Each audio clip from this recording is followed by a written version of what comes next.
छोटे छोटे प्याज, कोको के जैसे, कोको के जैसे छोटे छोटे हैं।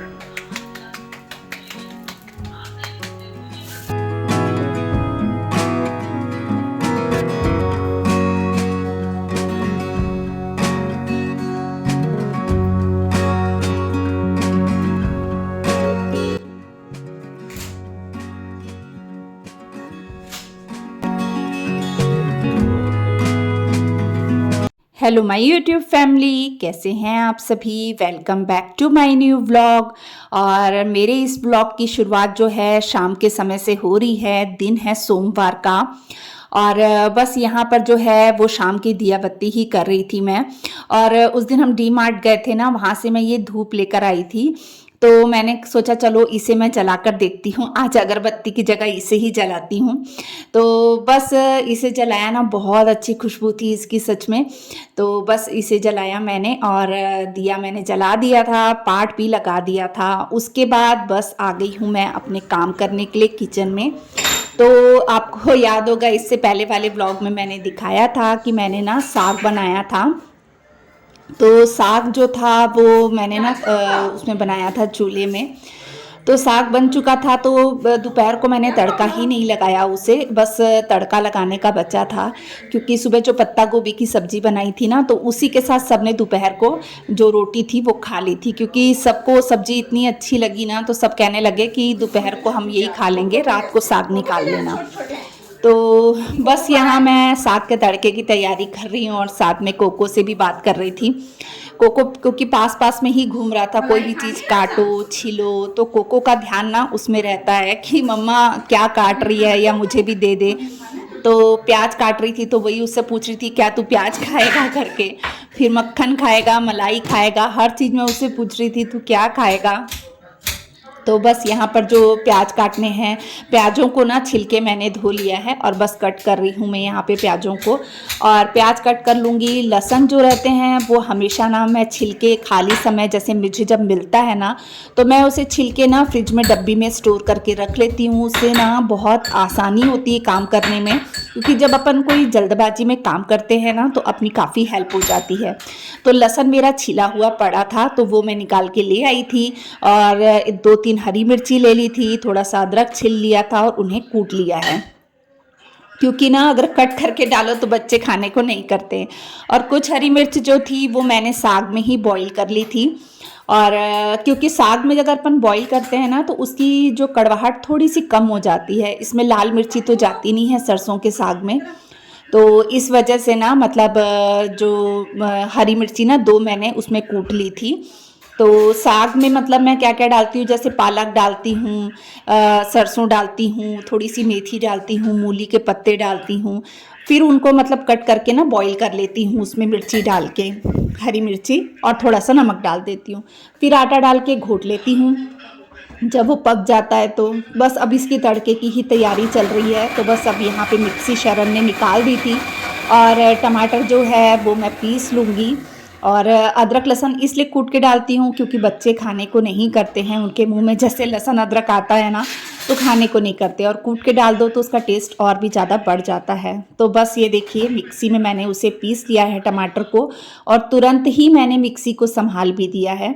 अब लगाने लगी हूँ तड़का। 2 तवे मैंने रख दिए थे क्योंकि मतलब साग के साथ में ना मैं मकई की रोटियां बनाऊंगी। क्योंकि मकई की रोटी हमारे घर में सुबह शाम दोपहर ऐसे बनती ही रहती है। खैर अभी मैं बहुत फर्स्ट टाइम आप लोग के साथ शेयर कर रही हूँ इसमें, लेकिन हमारे घर में ज़्यादातर ना वही खाते हैं। तो खा खा के ना सब थोड़े से बोर हो गए हैं। तो यहाँ पे मैं जो है ना सिर्फ डैडी जी के लिए ही जो है मकई की रोटी बनाऊंगी, और बाकी सब के लिए मैंने बनानी है कणक के आटे की रोटी, यानी गेहूं के आटे की रोटी।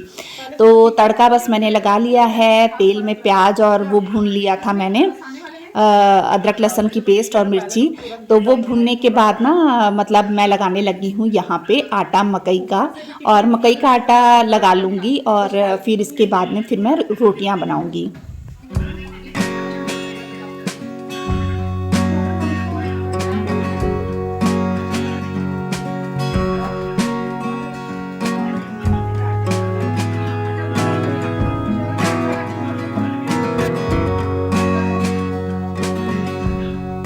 तो हमारे घर में ना ज़्यादातर शाम को जो होता है खाना वो जल्दी खा लेते हैं। मैंने पहले भी आपके साथ कई बार शेयर किया है कि 7 बजे तक मैं सबको खाना दे देती हूँ। मेरा और बच्चों का टाइम थोड़ा-सा अलग होता है, हम थोड़ा देरी से ही खाते हैं क्योंकि शाम के टाइम में ना रमन जो है वो मोमोज़ वग़ैरह ले आया था, चाइनीज़ पकौड़े ले आया था और गुपचुप ले आया था, तो वो सब खा लिया था ना तो बिल्कुल भी इच्छा नहीं हो रही थी। तो फिर हमने सोचा चलो कोई नहीं, बना के रख लेती हूँ रोटियाँ और हम तो बाद में खा लेंगे करके। तो बस डैडी जी को और मेरे हस्बैंड के लिए ही मैं यहाँ पे बना रही थी। बच्चों ने भी कह दिया था कि मम्मा हमारी बना के रख दो रोटियाँ, हम बाद में खा लेंगे। और मेरा तो बिल्कुल भी जी नहीं कर रहा था क्योंकि मैंने ना ये इतनी सारी चीज़ें जब खा लो ना और उसके बाद क्या होता है कि फिर मैंने अपनी मेडिसिन खा ली थी तो मुझे ना वैसे ही चक्कर चक्कर सा आ रहा था। मैं कैसे खाना बना रही हूँ मेरे को पता है, मेरे को आ रहे हैं चक्कर। साग और मकई की रोटी और सिंपल रोटी।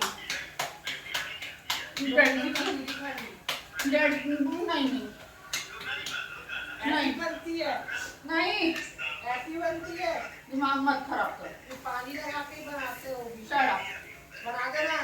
नहीं अभी नहीं, तू ना मेरा दिमाग मत खराब किया कर। अरे फटफट बन जाती है। फटफट नहीं बनती। तू पाव भाजी बोला तो मैं कल पाव भाजी और गजरेला बनाऊंगी।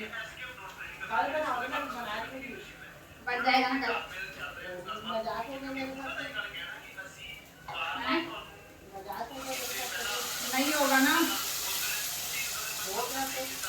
मैं बोल रही हूँ बनाऊंगी तो मैं बोल रहा नहीं बना तो ठीक है, तो मत खाना, मैं बनाऊंगी तो।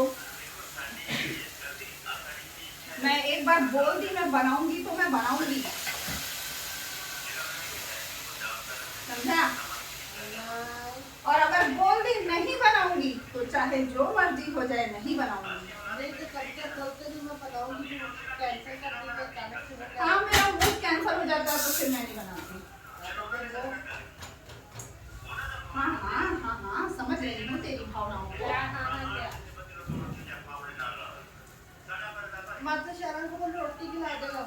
हाँ हाँ तड़का लगने दे। शरण थोड़ा बहुत रोटी खिला दो। वो तो पहले ही रोने लग गया। हाँ हाँ शरण तेरी क्लास नहीं रहती ना? अच्छा अभी बोलेगा कैंसर हो गई है, पापा इतने इतने पैसे भरे हैं और उसकी क्लास ही नहीं होती बेचारे की। पता नहीं क्या पढ़ाते हैं और ये लोग क्या पढ़ते हैं। वही तो मेरे को भी समझ में नहीं आता है। हाँ जैसे पहले तू करता था। मैं कभी नहीं किया। शट अप यार। तो सुनो ना, तो बस बच्चों के साथ यहाँ मस्ती करते करते मैं काम निपटा रही थी अपने। और जो तड़का भुन गया था ना, प्याज और लहसुन जब अच्छे से भुन गया था तो मैंने टमाटर डाल दिए थे। और अब डाल रही हूँ जो साग मैंने सुबह घोट के रखा था ना, तो वो अब इसमें डाल रही हूँ। और ये देखिए मकई की रोटियाँ भी बनकर तैयार हो गई हैं। तो 2 रोटी बन गई थी, तो अब मैं इसके बाद जो है ना हाथ से ही रोटी बनाती हूँ मैं, कभी भी मतलब जैसे पॉलीथीन वगैरह या चकले बेलने में ऐसे रख के नहीं बनाती हूँ। मुझे ना ऐसी ही रोटी बनाना अच्छा लगता है और एकदम पतली पतली बनाती हूँ, यानी थोड़ी भी मोटी नहीं रहती। तो बस रोटी तो बन रही थी यहाँ पर मकई की, और साथ में मैंने ना इसमें कणक का आटा भी नहीं मिलाया है, ये प्योर मकई का ही आटा है। और बस इसी तरीके से मैं रोटी बना लूँगी। और 3-4 रोटियां ही बस मैंने ये वाली बनानी थी, और बाकी जो है वो तो सिंपल जो होते हैं ना पराठे, वो बनाने थे। तो साग वाली गैस जो थी ना वो बंद हो गई थी, तो मैंने दोबारा से मतलब चालू कर दी है। और मैंने ना मलाई जो है ना 13-14 दिन की मलाई, 15 दिन की कुछ होगी मलाई, तो ये इकट्ठी हो गई थी, तो मैंने इसे बाहर निकाल के रख दिया था। क्योंकि साग के साथ में ना मक्खन बहुत अच्छा लगता है साग के ऊपर डाल के खाने से। तो मैंने सोचा चलो मलाई भी निकाल लेती हूँ, तो मैंने शाम को ही मलाई बाहर रख दी थी ताकि मक्खन इजी तरीके से निकल जाए।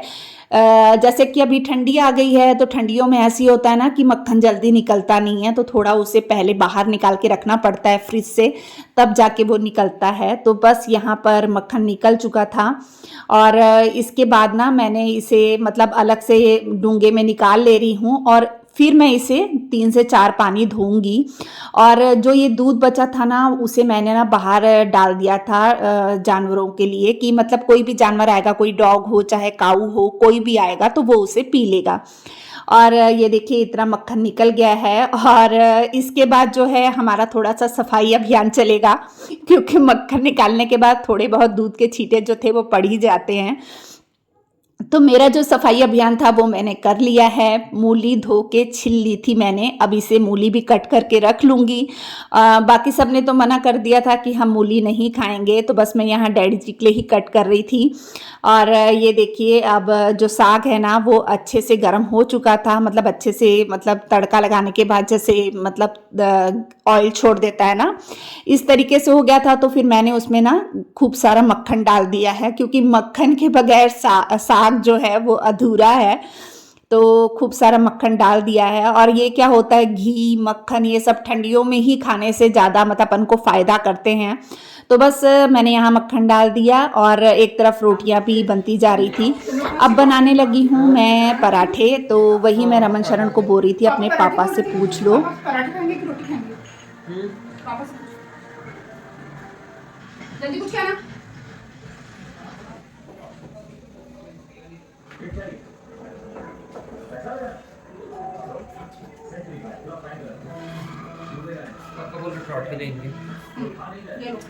साग रेडी हो गया। साग रेडी हो चुका था और जो 7-8 पराठे बनाने थे मैंने वही बनाने थे। कोको के लिए भी बनाना था, रमन शरण के लिए बनाना था और मेरे हस्बैंड के लिए बनाना था। मेरी बिल्कुल भी इच्छा नहीं थी खाने की, तो फिर मैंने अपने लिए नहीं बनाया। और बस यहाँ पर मैं डाल रही हूँ साग और लगा रही थी प्लेट डैडी जी के लिए खाने की, और साथ में थी मूली और मकई की रोटियाँ, और साग के ऊपर दोबारा से मक्खन डालूंगी। तो ये था हमारा रात का डिनर। तो देखिए बनकर तैयार हो गया था और जल्दी ही बना लिया था मैंने। उसके बाद किचन वगैरह सब साफ़ किया और फिर उसके बाद जो रात के बर्तन थे वो सब धोए। अब ये हो चुका है नेक्स्ट मॉर्निंग, यानी आज सुबह मॉर्निंग का समय। नहा के पाठ कर लिया था मैंने और उसके बाद अब कर रही हूँ डैडी जी के कमरे की सफाई डैडी जी के। तो जो शुरुआत है मैं कभी तो यहाँ से कर लेती हूँ, कभी जैसे और जल्दी कर लेती हूँ तो पहले हॉल से शुरुआत कर लेती हूँ सफाई की। तो आज थोड़ा सा ना, जैसे रात को मुझे नींद नहीं आई, 2:30 बजे के करीब ही मेरी नींद खुल गई। तो बैठी रही, मतलब लेटी रही, कभी बैठ जाती कभी लेट जाती, ऐसी टाइम पास कर रही थी। फिर उठ गई 2:45 बजे, उठ के अपना नहाने चली गई। नहा के आके 3 बजे पाठ करने बैठ गई थी दिया जला के। और उसके बाद ना पाठ किया मैंने और आराम से तसल्ली से पाठ किया। और उसके बाद 4 तो ऐसे ही बज गए। 4 बजे ना फिर मुझे लगा कि मतलब मैं काम पे लग जाऊं क्या, पर सब जन सोए हुए थे। तो फिर लग रहा था नहीं मैं लेट ही जाती हूँ। तो कुछ मेरे मैसेज वगैरह आए हुए थे एक दिन पहले के, तो मैंने सोचा चलो मैं इसका रिप्लाई ही कर देती हूँ, अभी फ्री हूँ। तो एक दिन पहले जो आप लोगों ने कमेंट किया था उसके रिप्लाई मैंने किए और बहुत प्यारे प्यारे कमेंट थे। थैंक यू सो मच, आप लोग इतना प्यारे प्यारे कमेंट करते हैं ना, मुझे बहुत अच्छा लगता है। मैं मोटिवेट होती हूँ आप लोगों के कमेंट से और मुझे पता चलता है कि मेरे व्लॉग्स जो हैं आपको कैसे लग रहे हैं। तो मेरा भी मन खुश होता है और मेरे को भी लगता है कि नहीं, मैं अपने जो व्लॉग हैं टाइम पर अपलोड करूँ। तो बस उसके बाद देखिए फिर मैं ना उठी हूँ कितने बजे, 6 बजे उठी। फिर मैं सो गई थी थोड़ी देर, मतलब आँख लग गई थी। तो फिर 6 बजे उठी, फिर बस डैडी जी का कमरा साफ़ किया, पोछा मारा, झाड़ू लगाया, पोछा लगाया, यानी सब जो डस्टिंग वगैरह का काम था ना। फिर मैंने आज डैडी जी के कमरे से ही शुरुआत की, क्योंकि डैडी जी गए हुए थे मॉर्निंग वॉक पे। तो मैंने सोचा चलो आज पहले यही कमरा कर लेती हूँ, फिर डैडी जी आ जाएंगे तो फिर डिस्टर्ब होता है उनको। और बाजू वाले बेडरूम में बच्चे सोए हुए थे, तो इस वजह से उस कमरे को मैंने नहीं साफ़ किया। मैंने सोचा चलो मैं बाद में उसे साफ़ कर लूँगी। और इसके बाद जो है आ गई हूँ मैं हॉल में क्लीनिंग करने के लिए। तो हॉल में जो है एक तरफ का पर्दा मैंने हटा ही दिया है, आपको दिख ही रहा होगा कि अभी भी बाहर अंधेरा था। और ना हमारे यहाँ अभी इतनी ज़्यादा ठंड नहीं है, मतलब ठंड हो चुकी है स्टार्ट, लेकिन फिर भी उतनी ठंड नहीं है जितनी हर साल पड़ती है। है। तो अच्छा लगता है, सुबह काम में लगे रहो ना तो हल्की हल्की सी ठंड लगती है ना तो अच्छा लगता है, क्योंकि अपन काम करते हैं तो वैसे ही पसीना आने लग जाता है, तो फिर अच्छा लगता है जब ठंडी हवा लगती है। मैं तो पूरी खिड़की वगैरह सब खोल देती हूँ, खिड़कियाँ दरवाजे सब खोल देती हूँ ताकि थोड़ी सी ठंडक जो है वो घर के अंदर आए, थोड़ी सी ठंडी हवा घर के अंदर आए, अच्छा लगता है।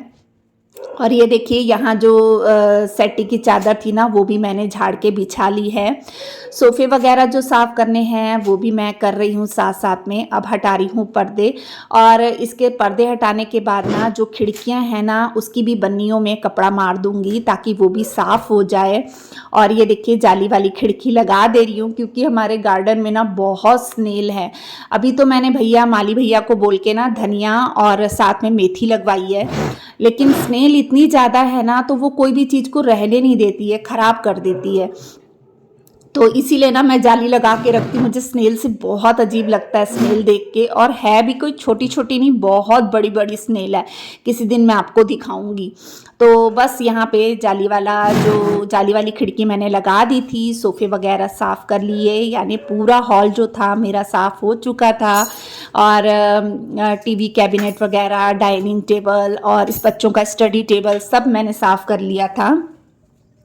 उसके बाद लगाया मैंने झाड़ू। अब झाड़ू लगाने के बाद ना मैं लगाऊंगी पोछा। और जब झाड़ू लगाते हैं तो कहीं से कुछ निकलता है, कहीं से कुछ निकलता है, क्योंकि बच्चे ना ऐसी करते, कोई चीज़ गिर जाती है ना तो उसे उठाते नहीं, ध्यान नहीं देते इतना, चाहे वो छोटे बच्चे हों चाहे वो बड़े बच्चे हों।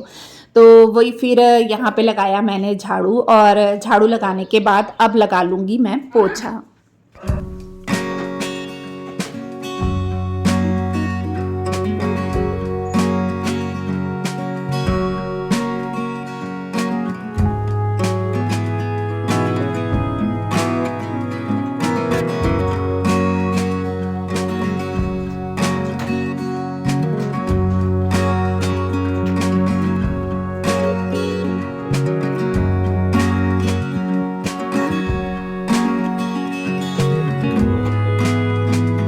हाँ जी, तो देखिए 7 बजने के लिए 10 मिनट बचे थे और मेरे जो हैं सारे काम हो चुके हैं। झाड़ू, पोछा, डस्टिंग और बाहर आंगन धोना, मैंने सारे काम निपटा लिए। और ये देखिए हमारे गार्डन में पपीते लगे हैं, इतने सारे पपीते पक गए हैं ना, लेकिन बस यही है कि उन्हें तोड़ने का अभी तक कोई मुहूर्त नहीं निकला है। सोच रही हूँ आज तोड़ती हूँ, अभी तोड़ती हूँ, बस वो ऐसे करते करते ना रह ही जा रहे हैं। लेकिन नहीं, आज मैं तोड़ ही लूँगी, नहीं तो फिर वो जो छोटी छोटी सी चिड़िया आती है ना वो ख़राब कर देगी पपीते। तो ये देखिए हो चुका है मेरा सारा काम। और चलिए आज मैं इसी के साथ यहीं पे अपने व्लॉग का एंड करती हूँ। मिलते हैं अपन नेक्स्ट व्लॉग में, तब तक के लिए बाय बाय।